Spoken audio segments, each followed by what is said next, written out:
Right, hey guys, how are we doing? Back with another video from Totally Not Mark. We are continuing with his review series of the original Dragon Ball. And this is the last part, I do believe, where we actually meet Piccolo. Goku has a time skip, gets a bit older. And it's also featuring Team 4 Star. Intrigued to see how that works out. Whether they're going to be having funny sketches or, you know, the voices from the Team 4 Star series doing voices for certain characters. But let's see how this goes, shall we?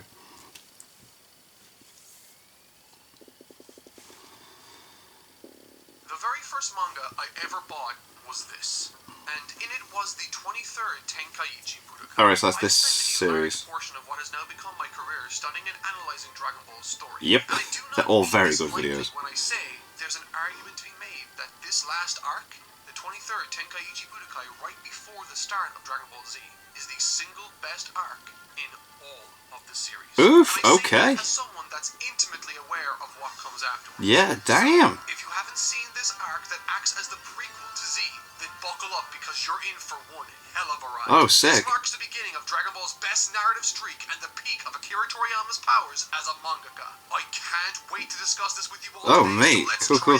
He's hyped it up to hell. Welcome to our final stop. This is Akira Toriyama's magnum opus for his underrated and undefeated Dragon Ball, the 23rd Tenkaichi Budokai. Sick.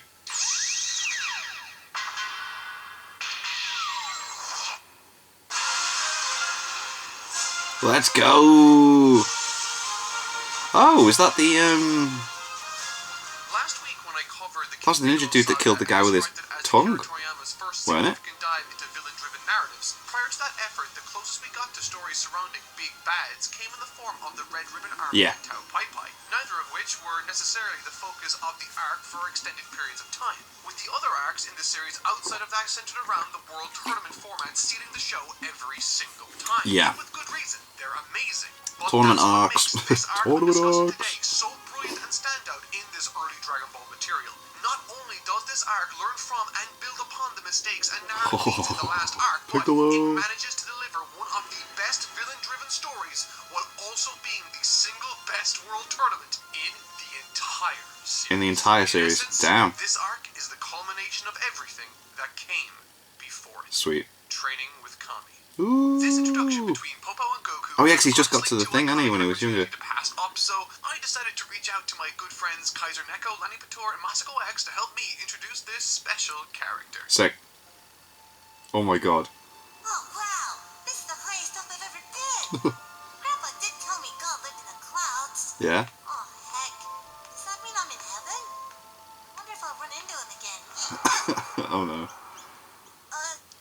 Are you God? Not the one you're looking for. Could you point me to him, Mr. Popo. Mr. Popo. Oh god. Point me to him? He's so scary in the series. I could, but first, you must undergo Popo's training. Training? I love training. Good. Then let us establish the pecking order. The pecking order. I love chicken. Oh my god.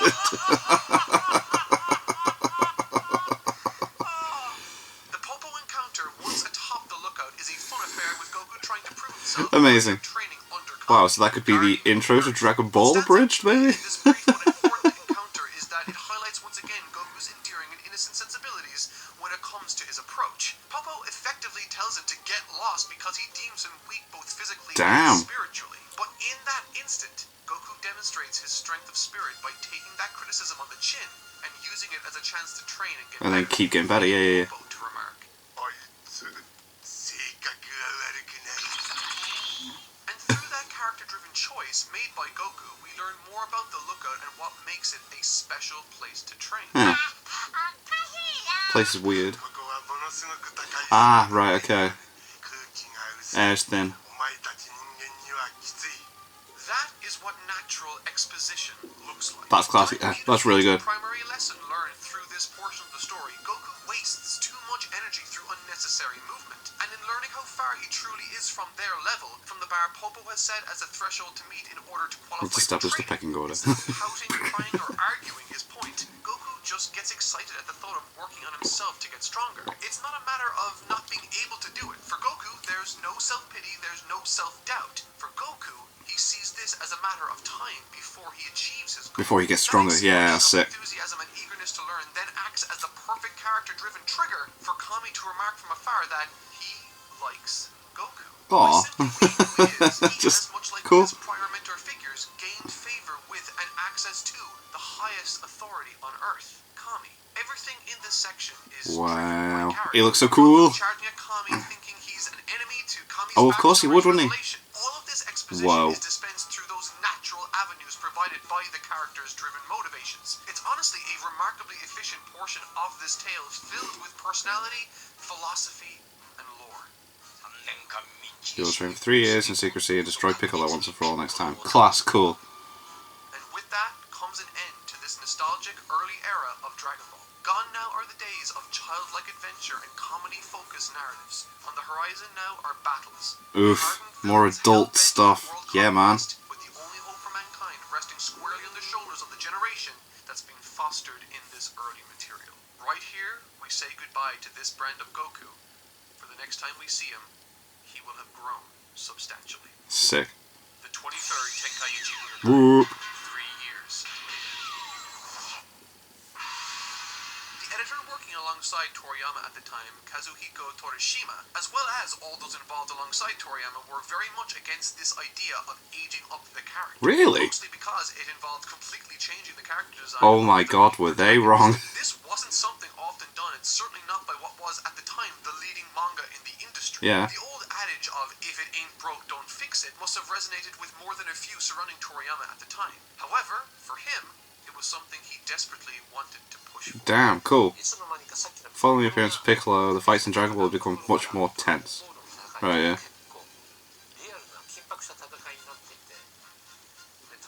To show that, Toriyama needed to reference anatomical charts and draw the muscles moving more in detail. So with his arms being longer and that, he's able to do more stuff, and he had to use characters' muscles to express such a tense atmosphere. But he controlled muscles properly with the head, making up a third of the height. Right, that makes sense with Goku, yeah.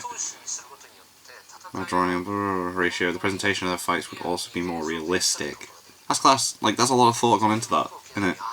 And when he told me that, I thought, oh yeah, that makes sense. Yeah, there you go, it makes sense, yeah. The team surrounding Toriyama ventured into bold new territory. However, little did they know, it would usher in the dawn of a new era. Hell in which yeah. Dragon Ball would lead the charge, transforming from a brilliant manga to something truly exceptional. Incredible. Qualifying rounds.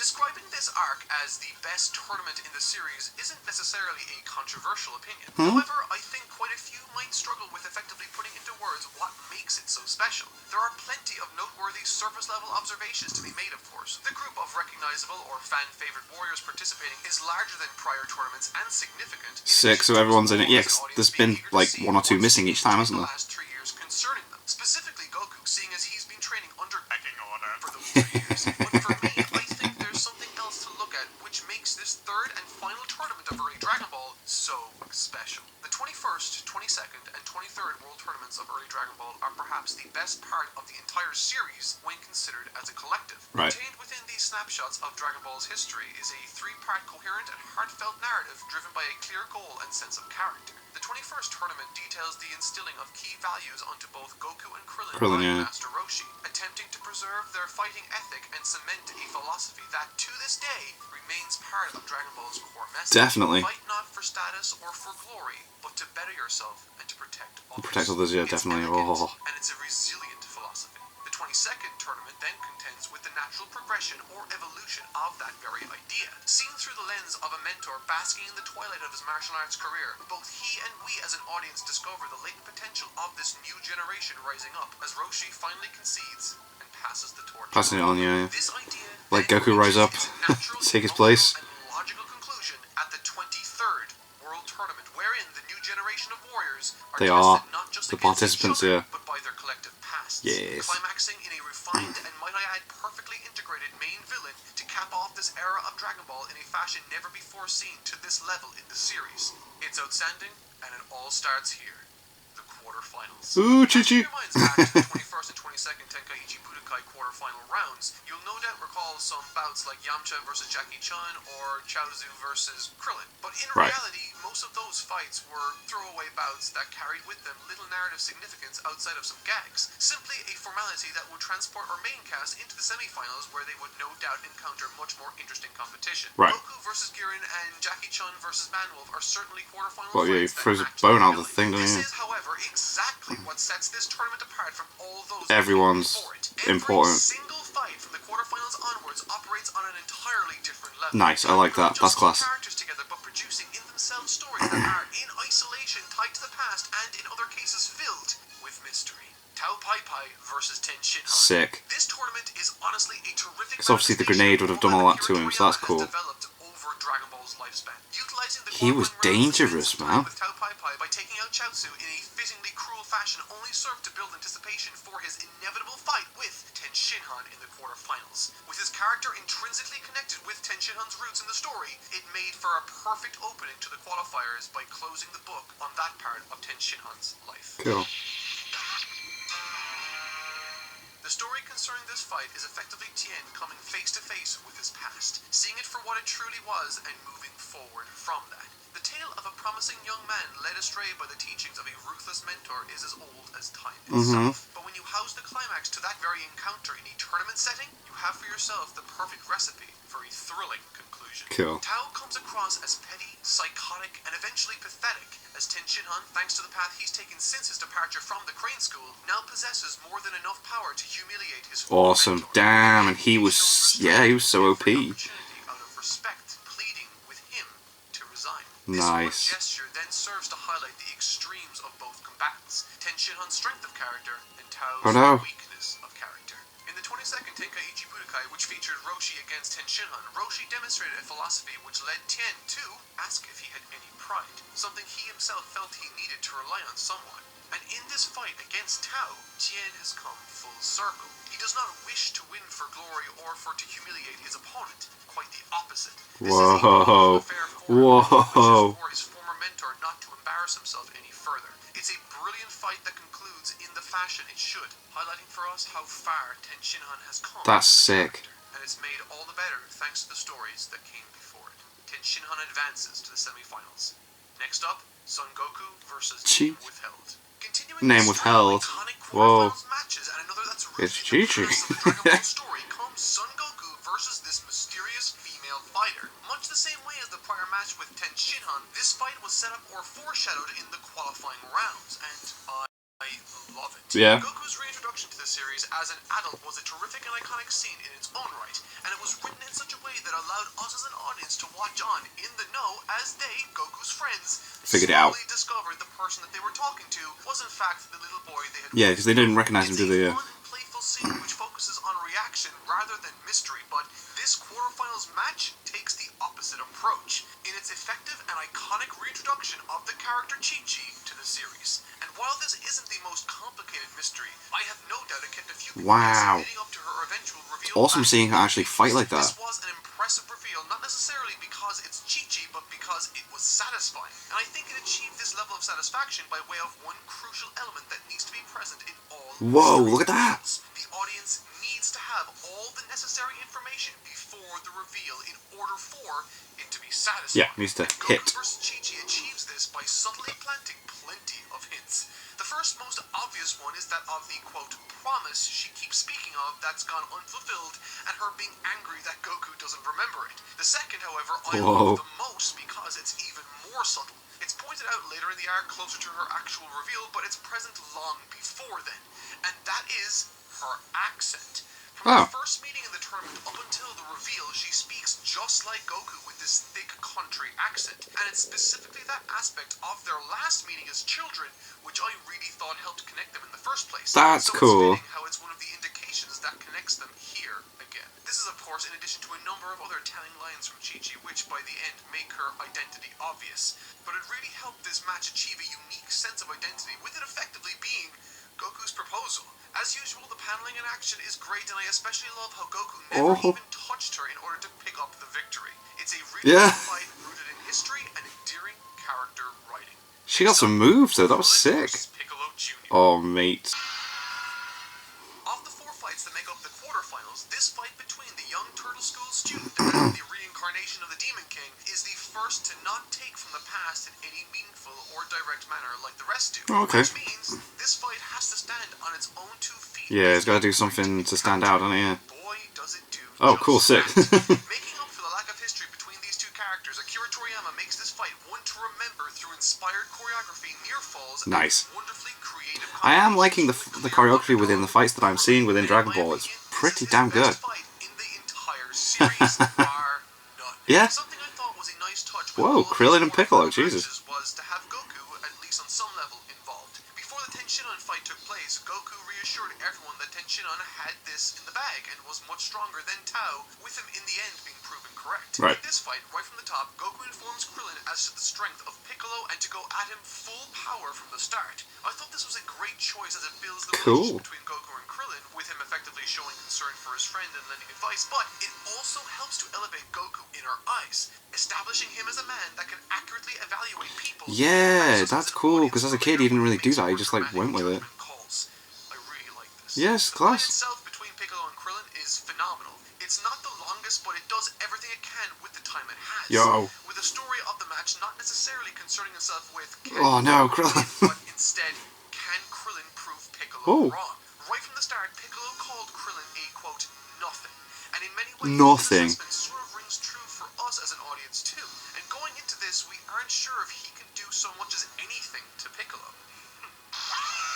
The look of surprise on Oh, Piccolo's that's face amazing. is something to marvel at. Yo. You almost see him thinking, Yeah. oh damn, I underestimated this guy. Oops. The story of Krillin throughout the story has been that of a young That's kid class. to prove himself. Early on, this took the form of arrogance, blowing himself up, cheating, and feeling deflated. He's when definitely he grown sees as a others character. succeed where he would fail. This Yeah, he tried tricking with the rock, didn't he? led to him using that element of his personality In the forest, didn't he? He wrote the different symbol on the rock and threw it in. where he could, by being more strategic, particularly in the 22nd Tenkaichi Budokai. However, in addition to this development, he also was on the receiving end of numerous attacks, acting as a punching bag for various Yep. villains, and he never managed to capture the respect of any of them. He just proved that he wasn't on their level without putting up much of a fight at all. Now, of course, this fight between Krillin and Piccolo comes with some terrific action, and not to mention angles. This, by the way, is one of my favorite action panels. of the Yo, series, that looks but cool. The fact that this fight ended with him having given it his all surprised his vastly stronger opponent and chose Yeah, the amount of himself to step out. shock expressions he has is like, whoa. While it's perhaps better than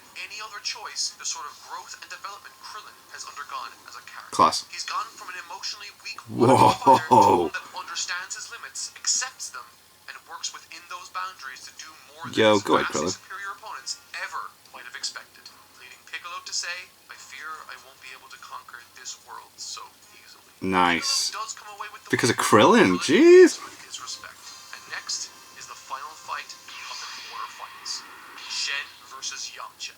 What I would like to draw attention to in this fight is just how amazing Toriyama is as a writer when he's at his best. These quarterfinals all have a unique sense of identity, but they can be paired off thematically also. For instance, Tenshinhan versus Tao is a unique fight with a specific tone, but it shares a theme with Goku's fight alongside Chi-Chi while being a mirror image of it. Right. Shen's fight sees him confronting a familiar face from the past, forcing Oh, him yeah, down okay, cool. because he refuses to yield. Goku's fight too saw him face off against a Someone from the familiar face, past, but yeah. not one he remembers. Much the same as Tien, he doesn't want to hurt his opponent, Mm-hmm. and in the end, unlike Tenshinhan, doesn't. The differences are here, where Tien hopes to never see him again, cutting ties with Tao and that part of his life, and with Goku, very literally tying the knot with Chi-Chi, Hey. someone that will become a key part of his life moving forward. Hell yeah. This is a beautiful use of theme and storytelling to help these fights flow naturally into each other, perfectly tying the story together. And this trend Just continues kill you with on this his fight back. between Yamcha and Shen, with it effectively being a mirror of the fight between Piccolo and Krillin. Huh. Going into this, the narrative brings to our attention the fact that Yamcha has never gotten past the quarterfinals in all of the stories. No. Similar to how Krillin never managed to prove himself or gain the respect of a main villain. And with Yamcha's opponent now being Shen, someone that seems to have gotten in on the basis of a fluke, Yamcha's feeling great about his chances for semi-finals glory. That is until... Oh no. Now, something I intentionally didn't mention about Shen during the qualifiers was his elimination of a specific character to gain the ability to appear in the quarterfinals. Yes, Robbie. He defeated Yajirobe, who's now sulking around the tournament grounds like some sort of weird lucha stalker. Oh, This wow. is clearly no amateur, and as we soon find out, isn't your average ordinary fighter either. Similar to Krillin, Yamcha finds himself pitted against one of the strongest fighters in the series, No. Kami. Oh, wow, okay. Civilian to try to take out Piccolo, the reveal of this secondary plot thread added further tension to the event's proceedings. But what it didn't do was elevate Yamcha's situation, making him feel like more of an afterthought. And with strike after strike, blow after blow, Yamcha is looking as though he's going to be knocked out of bounds by the god of this world. No. Who, by the way, doesn't seem to have tried very hard at all. Hmm. Yamcha is nothing but a stepping stone on his way to fight Piccolo later.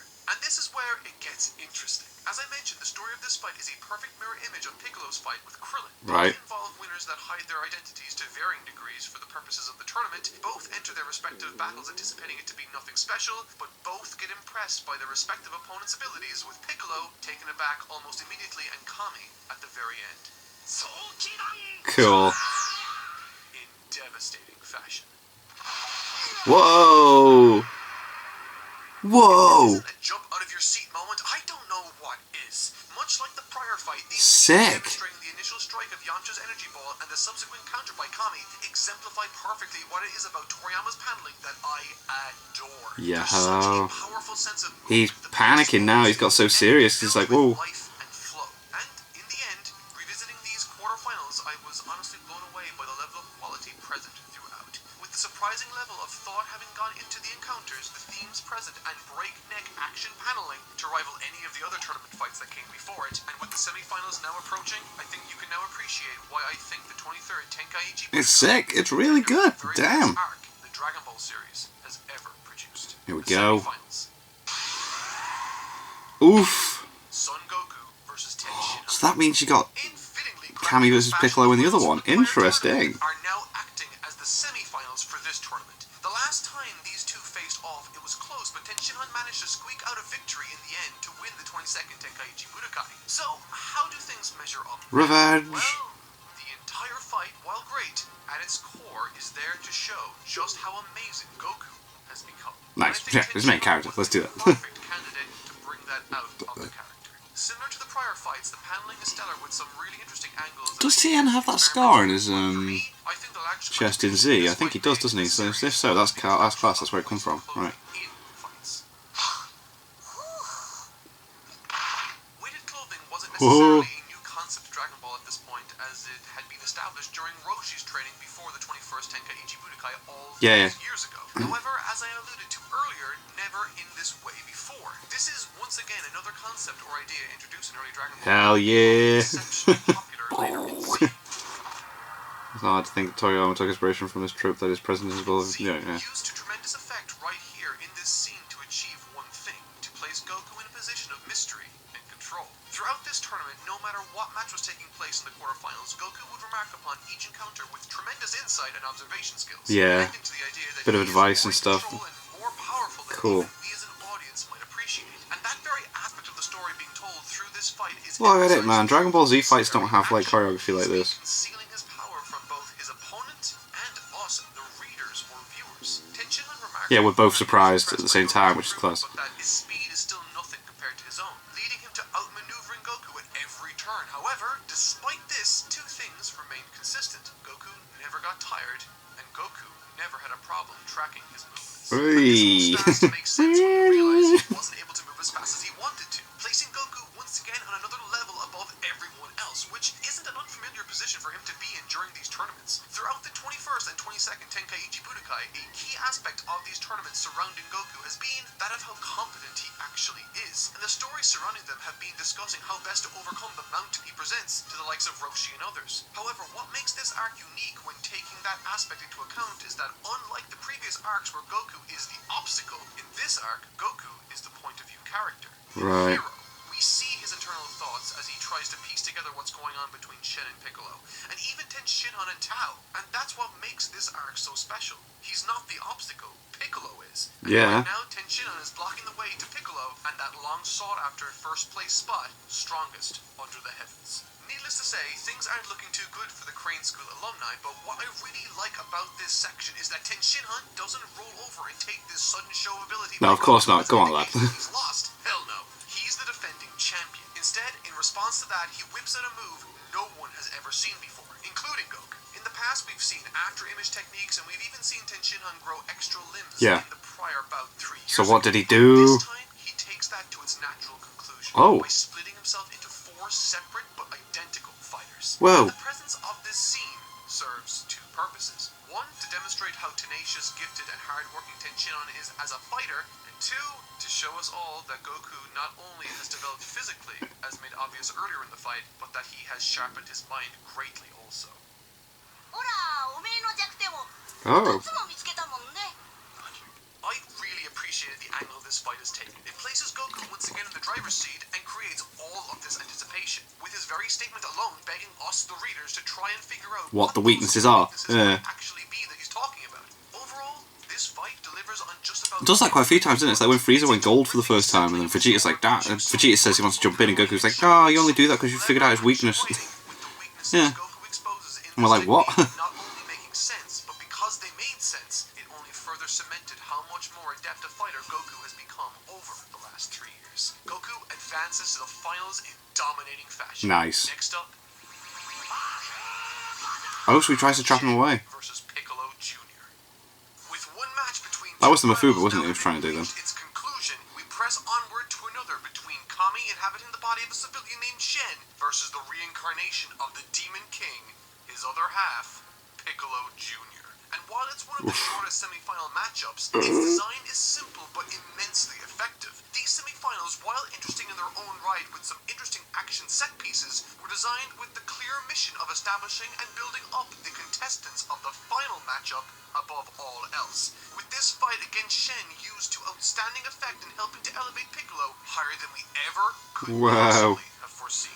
Something you might have noticed during this review, however, is that despite having acknowledged Piccolo as the main villain of the arc, I've not done much in the way of speaking about him beyond his relationship to Kami, and that's with good reason. If you were to go back through the previous arc and this one to compare the 2 incarnations of their respective Piccolos, the King and the Reincarnation, you'd notice that while sharing some ideological similarities, they are markedly different. Yeah. Piccolo Jr. throughout these contests seems to have shown some respect to his fellow competitors on some level. During numerous fights, either while watching or participating, Piccolo acknowledges the power and toughness of his opponents, going as far as to admit when he's been proven wrong. This isn't something King Piccolo would ever have done, with him at the first sign of resistance pushing back or losing his mind to blinding anger. However, when Piccolo is taken aback and shown resistance, he applies strategy and countermeasures. Yeah.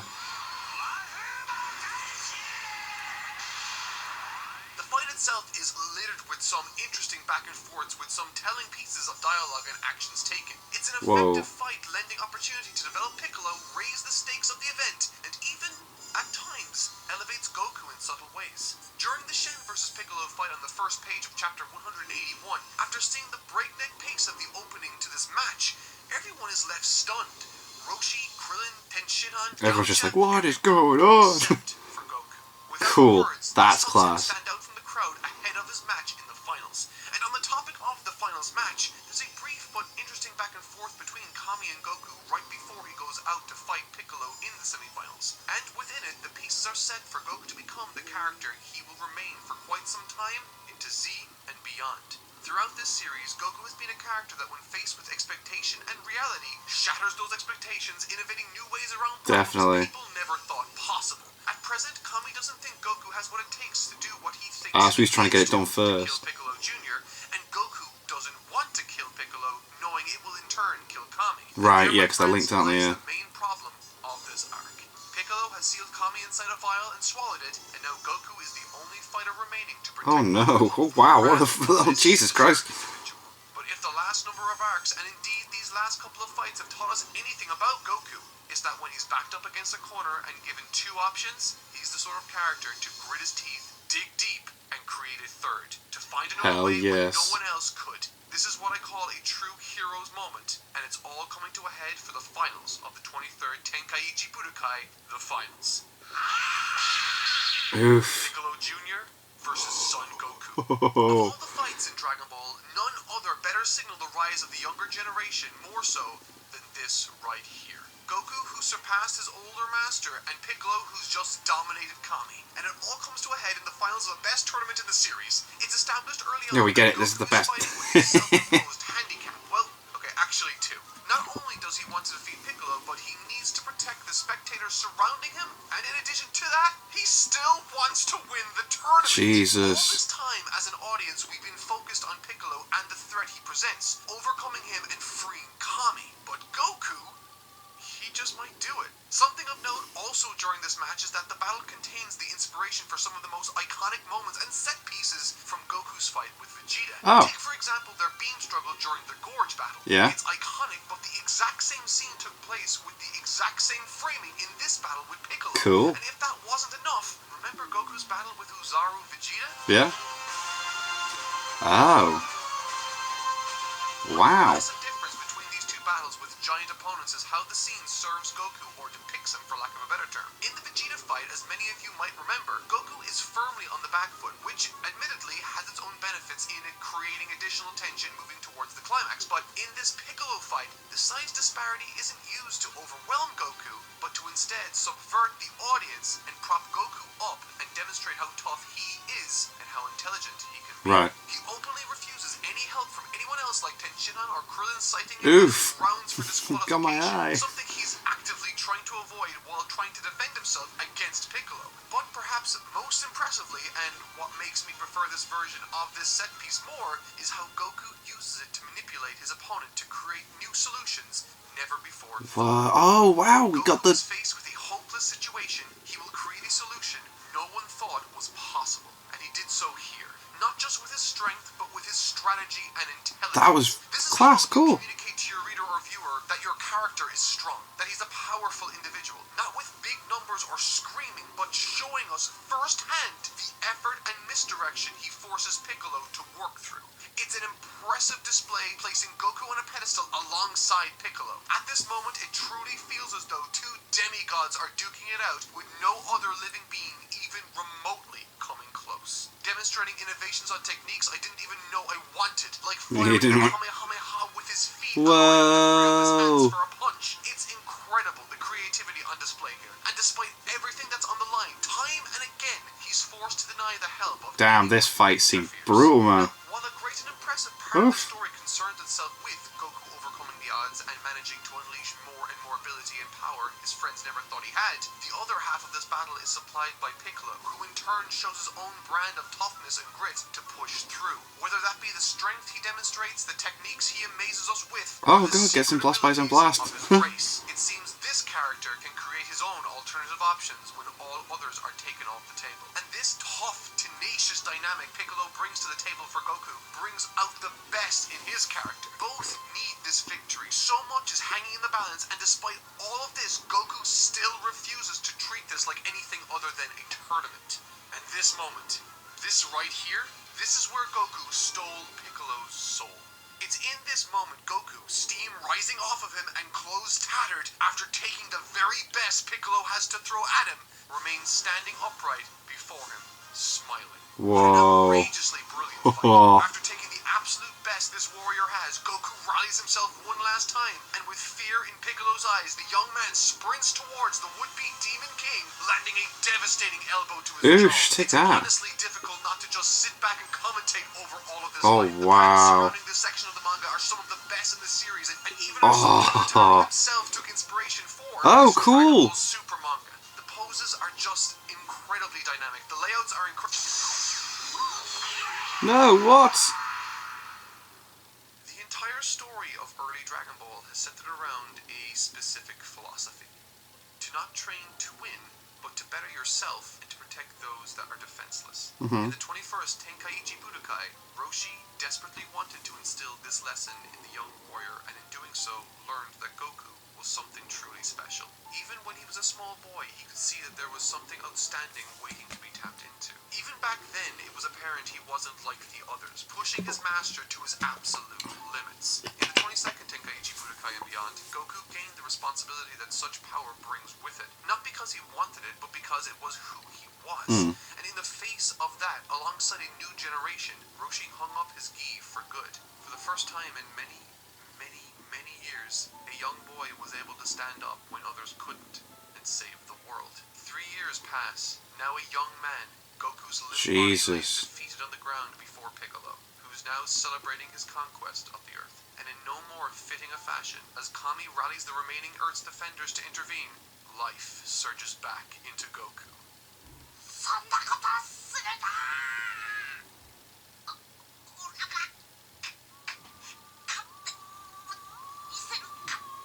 This is what makes Goku special. In the face of certain death, without any usable limbs, and every option taken from him, he still finds it in him to dig deep, smile, and invent a solution to the impossible problems that stand before him. No matter how formidable, no matter how terrifying, no matter the stakes, no matter the odds, Goku will find a way to succeed when others can't. Whoa. The winner of the 23rd Tenkaichi Budokai is Son Goku.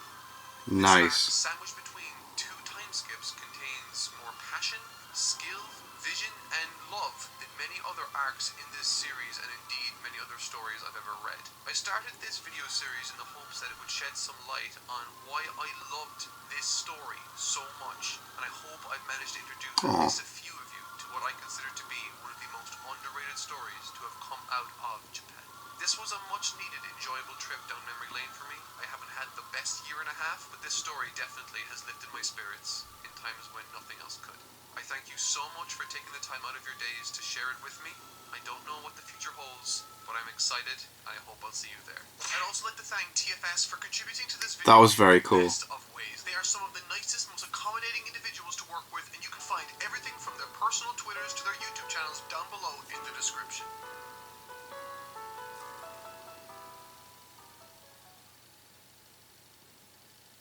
Oh, I was hoping for like some sort of hint at what was next, because like I'm hoping he's gonna do the Dragon Ball Z, do reviews of that, because that'd be pretty damn cool. But that was awesome. That was epic. Some major epic moments in there, and it's nice to see the characters actually get to where they are in Z.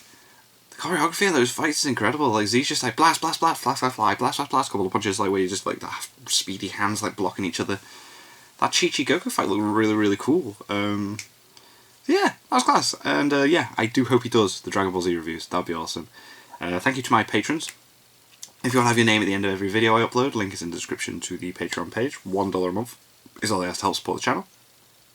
Greatly appreciated. And thank you all for watching. What do you guys think of that? What do you guys think of this? Click like, subscribe, and leave comments down below. Let me know what you should watch and discuss in future videos, and I'll see you guys next time.